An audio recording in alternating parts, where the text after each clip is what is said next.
cho nó chỉ ho lúc xa đi tôi và thì cậu lâu á số phản này cậu cho á là xin nói cũng biết cho cái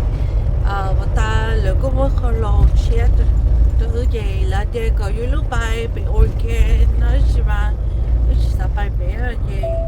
rồi mỗi khó bài Texas cái pick up ở LA nó thì sao cho bị lúc gì hồi giờ đó lúc lọt lắm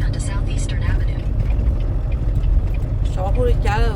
lúc lọt là chưa lúc lọt ở Texas nữa cái kinh tế luôn cả cái hay chỉ cho rồi này kind of understand nữa cái thứ là cho nó company đó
bây giờ cha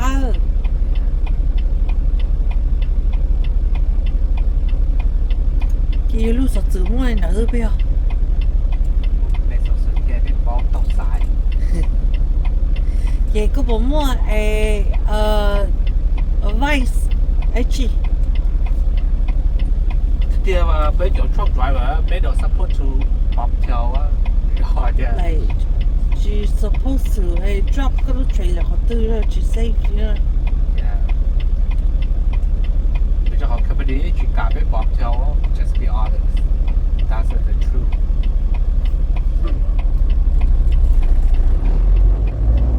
but emergency là là rồi cô là need to walk on lên à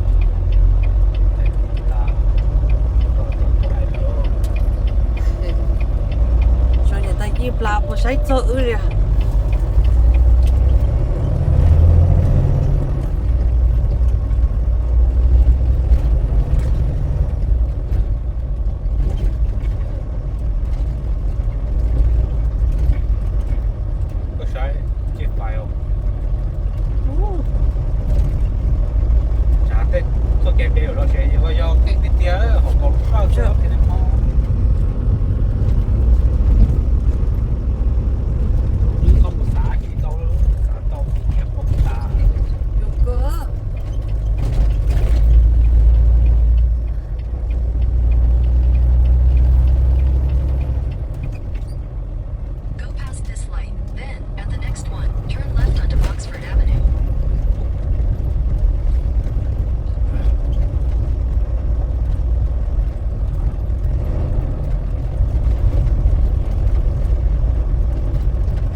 cho trốn tôi à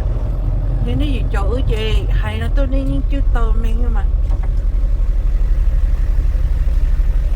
ủa sao mà nó bên chỗ nó bé à thì tôi cho trốn tôi là có muốn chạy bị sát tỏ à nên tụi nó tôi check cái security nó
thâu nó mà tí lia thâu như tua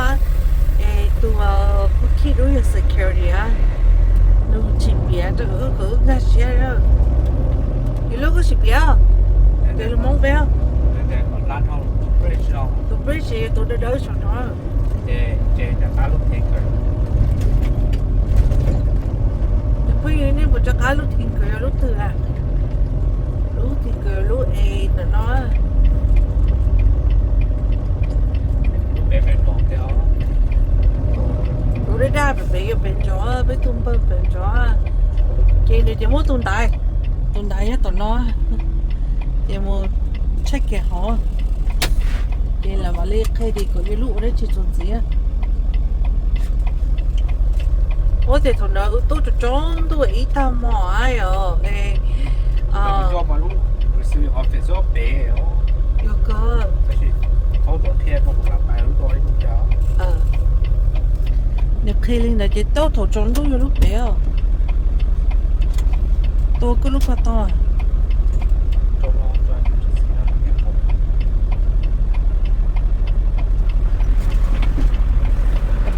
khó có lúc ai sử dụng mà nào có lúc ai sử dụng mà chị chỗ đó vô chỗ nó tiệt tiệt cô mua cho nó lấy ra tụi nó hết tức mà lúc sạch thì giống mà phải cho bên nó lúc đó ra nó tôi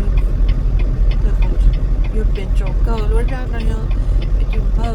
thôi là mỗi lúc first one tụi nó kêu mày chứ là cả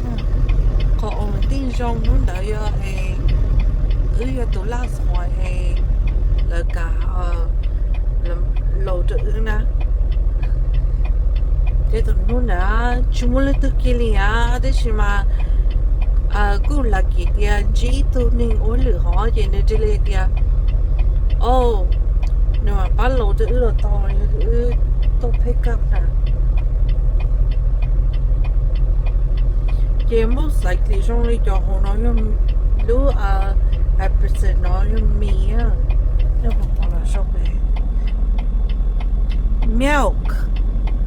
okay cái bây giờ lúc check in ta rồi mình chỉ là lâu ta là muốn đại biểu lên đi lo hay thâu đấy chỉ có mặc cái này nè tôi check out chị cũng đã cho tôi check in tôi check in là chị có cho tôi cái chị tôi phải cho là chị cũng đâu phải rồi để ra tôi phải coi tôi cho nó front office để đó nó đây đó ring bộ trao nữa tự mua ra chị ở đó phải mà xây nó là cái cho là chị đâu đó là rồi đó rồi thì đó thế sorry for very thế đó là thế đó cái tổng to lúc mà lúc cho thì tôi nói lúc đó tạo hiện tượng tạo ra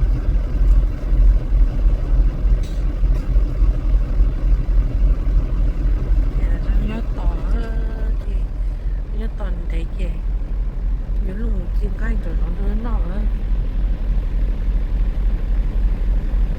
bây giờ nhớ lúc cái tay kia chạy chỗ mới ý tư vậy tháo lầu rồi muốn chạy kia nữ sáng nay á bây giờ tự trả ta chè nếu mỗi lúc bên cho tuần sẽ một bé luôn để nó bé chè mỗi lúc sự đau nó bây giờ đi bỏ cho nó rồi chè nước bỏ lúc trailer chứ nó chè bé tôi thì owner operator giá bé chó bên chỗ cho mua ở lúc tao xí nó chỉ ta lúc chè nữ sai rồi bên chỗ tới vậy ở chứ lon chè nó á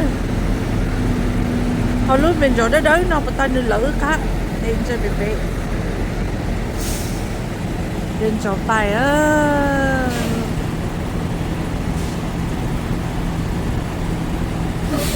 nhưng nướng chè nó này là một cơ khó trông nhá routine every time chè như chiều tờ cơ cái có trong tờ cơ ôi chà nó rồi vô luôn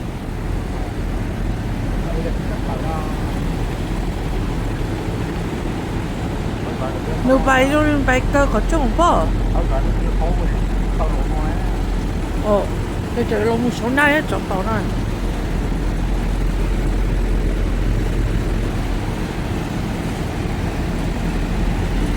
vậy rồi to lúc sẽ nó tự vậy lúc rồi nó muốn chơi lúc sẽ nó vậy lúc sẽ tự á lúc sẽ tự chơi lúc rồi nó muốn á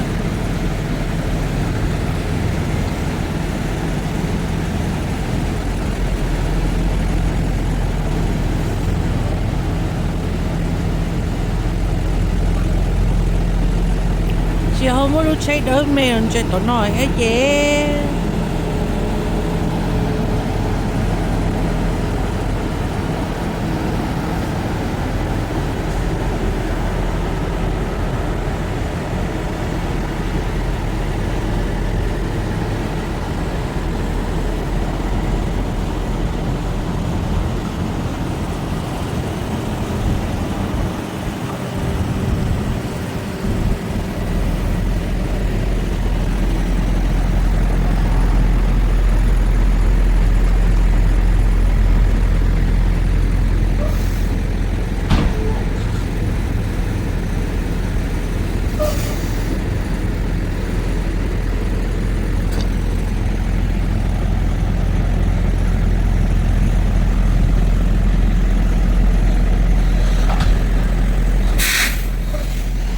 tàu cái ở chỗ nào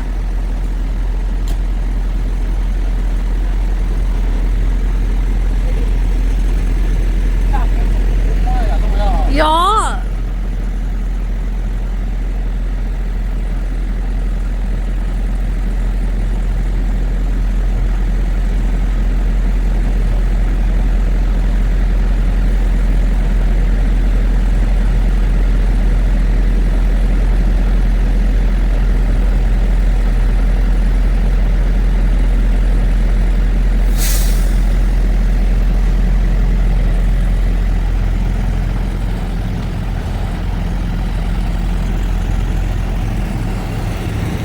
giờ khách còn trong còn lại khó lắm coi nó tự chạy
cho lúc number order nó đấy chứ mà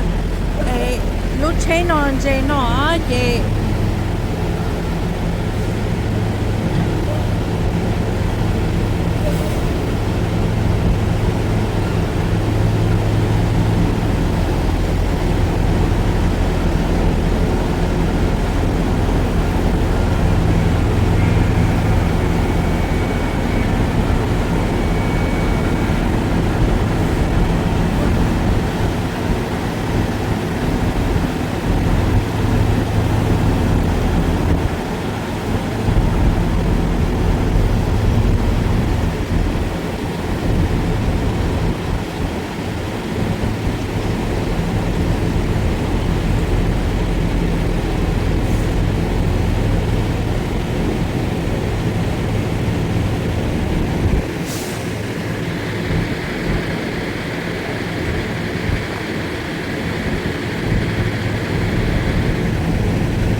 gì tôi lấy lý chuyện gì ta chỉ cho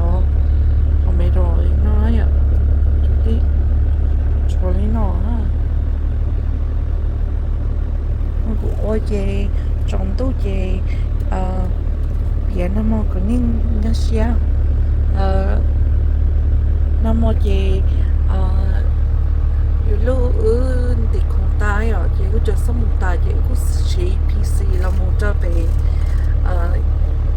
สเกลแต่อีลูกตลาดมั่วลูไอ้ลูกแค่สเกลอ่ะเจ๊ก็ลองไปจะชั่วโมงพอจริงแค่จะสมุนตายให้เจ๊กุ้งเชียร์ตัวอีคอเธอเองเนี่ยไปตลาดหัวหมอยให้ลอยอ่ะเจ๊มุ่งใจไปก้าไปเจ๊มุ่งใจไปต่อก็ยืลูกจะสมุนตายเจ๊ก็มัวcũng gì cho liên nó gì ta nó cho nhia lại nó thôi cái đi lì lo ít nó cho đời luôn trust stop nó ấy lu trust stop nó nhon the Flagstaff Arizona decide to stop now to troll awesome to cha chế chứ mà bị hậu đi về ở tàu kịp lối cho về là thì mua overhaul car accident ha thì有时 change some more the hour delay nên một tuần thì delay thì decide stop now thì có exit number của chị ở đây giờ đi cho cho để xí mà mua ở những cái rồi sẽ nóนี่ก็ช่วย driver ได้นี่บอกนี่บอกว่าว่าอันนี้ไอ้แอร์บัสเสียแล้วเนี่ยเนาะเกี่ยละ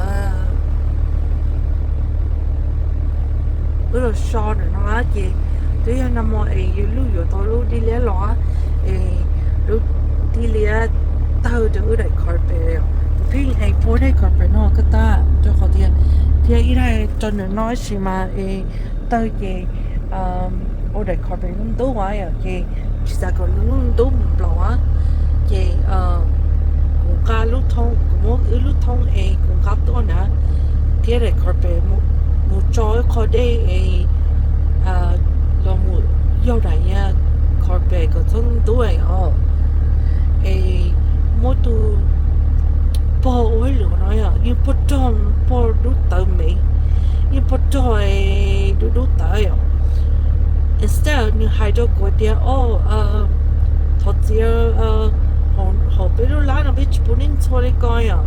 like which go understand it go bao cơ mà hay dia chụp mà thế thì cũng sẽ tốt đấy à you know and so like đi một chỗ có đấy ngay thế thì mà nó cho instead như hai nó được quá nó chỉ judge quá nó chỉ hai đứa của dia nó tất lo luôn hai đứa của nó hai dia you can't wash that here and you can't stay here like people like you can't stay here and you want to wash you can wash it out the washer in tàu hết the outside nữa chỉ có hai đứa nó chỉ có bốn đứa mua mà you know cái của bố thì thôi tao khấn dầu nó mà cũng cha sẽ cơ mà để chỉ của cho nó mình chỉ đây là một dầu của nó hay rồi you có chụp là này you know cũng như bố đi mua you know like nếu lo lu nếu hai cho nếu của tia people like you can't stay here mean nếu judge you nó mất của hôn như homeless nè ô cũng mất tao cho quý sao mà người report cái ấy thì cũng sẽ pay đi nữa cũng nên cho cũng không một đúng giờ nữa chúng mình lo trong hai cái lo rồi nếu ever tốt cho nó mới như pot cho ấy đúng tờ nó gì cho tụi nó xem mà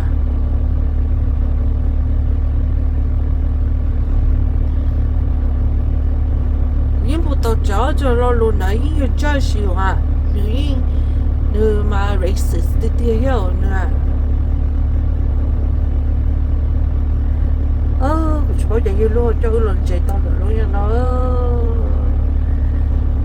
ấy cũng cho tôi tiền bé mù hơi lười thế bé mù interview hơi lười they say we need to have good customer service that is not good customer service that's like really rude you know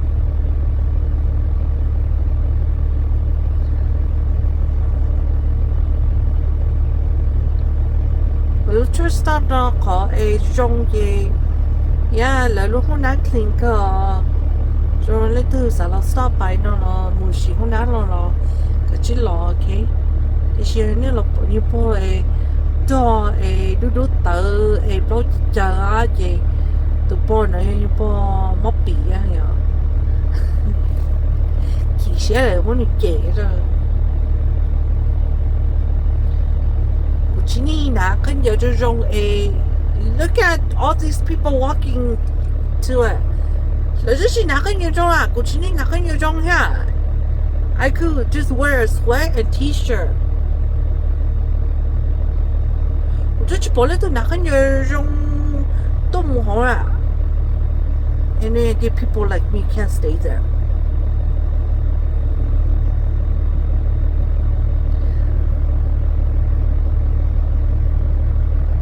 cũng một ta cũng là lo yêu họ bị lo lụt sao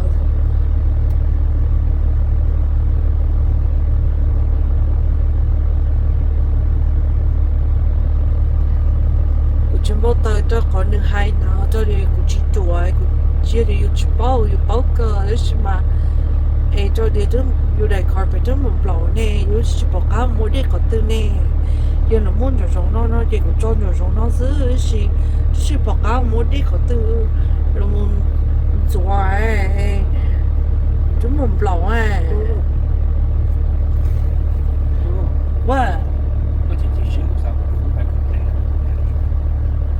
chỉ xéo bé bò này nó luôn nữa cho yêu thế nhưng chỉ yêu lên đấy yêu chỉ xéo họ cũng chỉ bé chỉ红脸是哪这是你还老路那的有你没有我的你红脸是是你去干孩子呢这你没有晒的有都能赔呢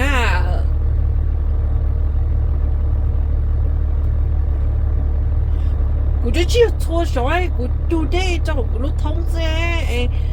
我你得要去做事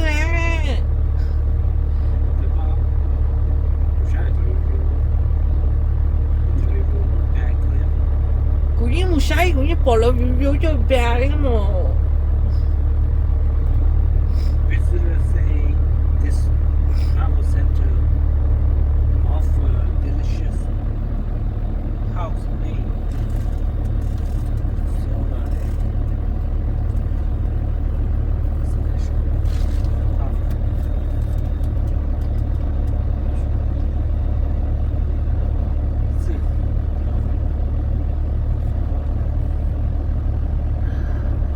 ขี่đó lo luôn à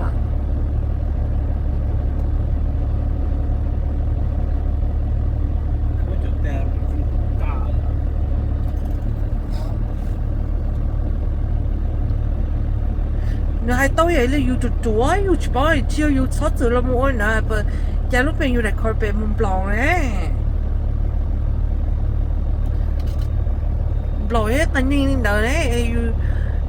cho sao mua nữa cho đây mình chỉ có tao cho như cùng lầu nữa lo có số một lầu yêu chase nè hai cái cũng như chỉ sẽ họ我只有宁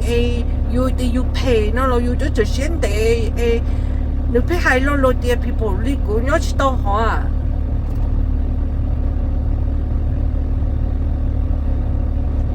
That's like我都要到浪啊。好嘛。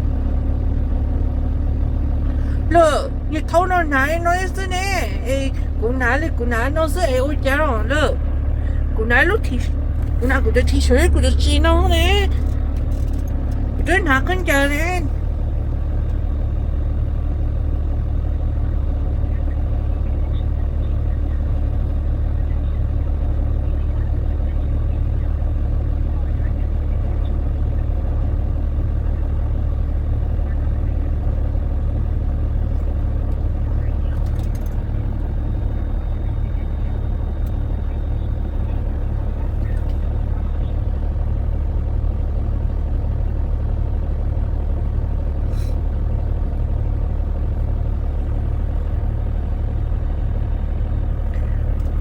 Yeah, mới sang lại但是那这种里呢，弄着了古色了，是古味了，是你家哟，古只不播，是家什么？No，我这是播了，还老路tư了是了，这儿晒的，有去哪看有你家有点卡到，我了是，你哪啊？天了这是这儿晒的，有卡起到的了是啊，我们家湖南哎。tôi chỉ là cũng thoát từ một cái cha lúc bên cũng đi đi tia là giá cũng mới tự nhiên đó khởi kia rất là những tàu mà tàu nàyอยู่hai tia bây giờ cũng chỉ muốn bỏ chơi cũng là carbon bỏ chơi là gì khởi kia thôi cũng là nó tàu mà thế thì cũng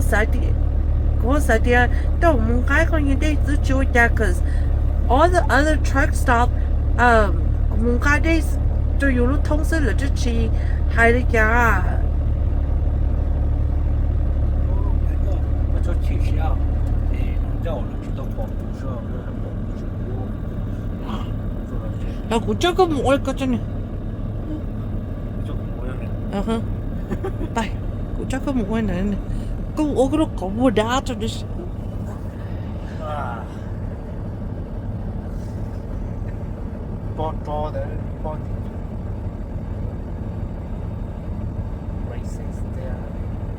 그 바운드 시가 오전에 저 진행아 because 는 여 시제적 근데 저 진행이야.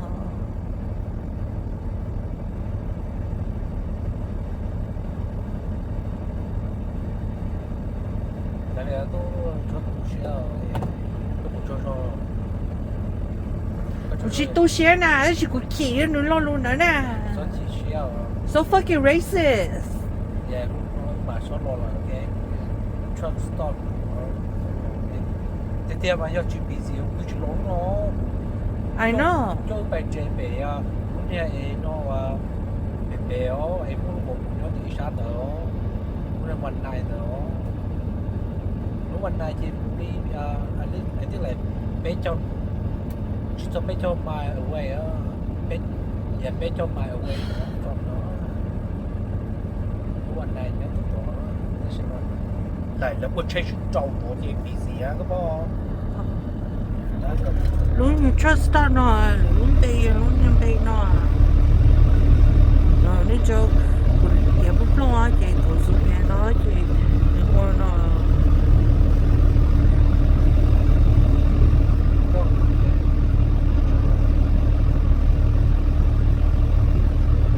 luôn đã trả hồ ở chị nó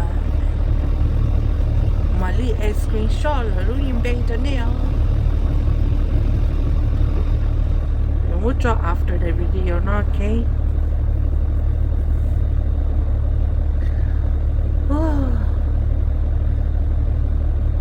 Thì mà có những cái mẹ nó rất là yêu chỉ là cả lìa sao thì mà no nếu lo luôn yêu lo luôn tôi đi dùng bột ta thì nói lấy một tí cho chị cũng cho xin chị xin chị đưa bài chị sẽ cho nó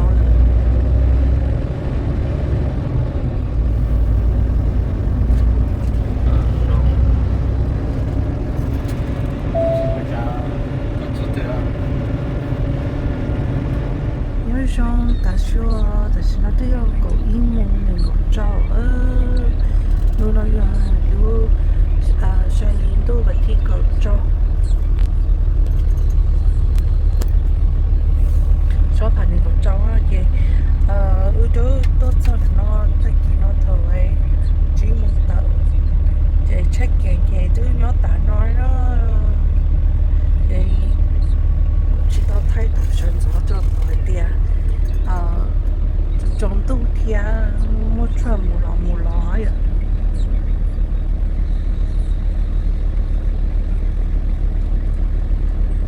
vậy thì ở bên đó nó chỉ tao thay vì để ở bên giá trị trong tu sai à thì trong tu sẽ thì thay chỉ có ai chi à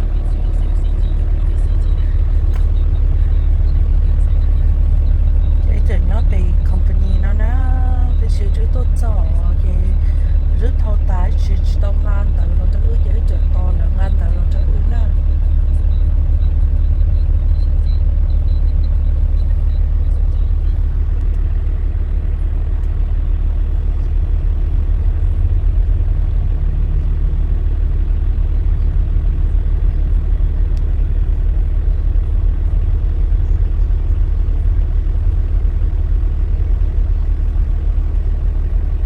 nhà dấu thâu nó cũng rất hay chắc là được dấu thâu nó yo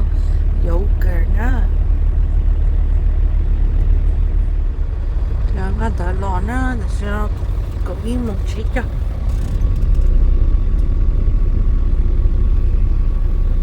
cái tờ nó để sửa cho một số tờ chỉ lấy mà sửa bài rồi mới có parking rồi không lo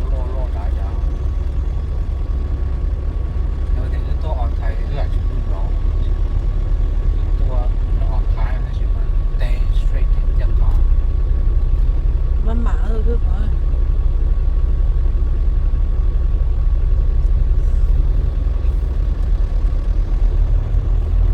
có chung chỉ tao cơ cho có tiền muốn cho cho mặt cơ cái chủ yếu